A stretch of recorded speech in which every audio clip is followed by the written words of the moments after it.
92 victimes et 20 rescapés dans le naufrage d'un bateau de migrants qui a quitté Minga au Liban le 21 septembre. 150 à 170 migrants étaient sur un petit bateau en bois. Leur destination était l'Italie et ils ont pris tous les risques pour trouver la stabilité qui leur manquait depuis des années. Mais leur voyage s'est terminé en série.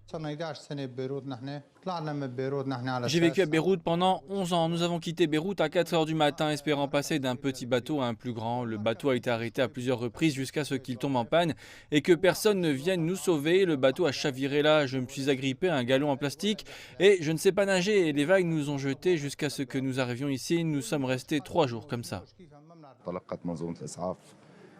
Le système d'ambulance de Tartou a reçu des informations du port d'Arwad indiquant qu'il y avait des personnes en mer. Alors nous sommes mobilisés. Les forces navales syriennes et russes ont commencé à rechercher des survivants et les opérations de sauvetage et de récupération se sont poursuivies. 11 victimes libanaises ont été acheminées par l'intermédiaire du Croissant Rouge arabe syrien et de la Croix-Rouge libanaise par le poste frontière d'Arida.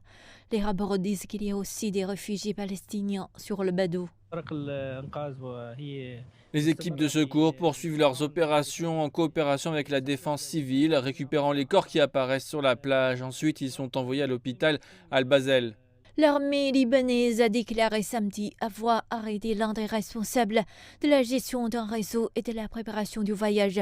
Selon les Nations Unies, au moins 38 bateaux transportant plus de 1500 personnes ont tenté de quitter le Liban depuis 2020.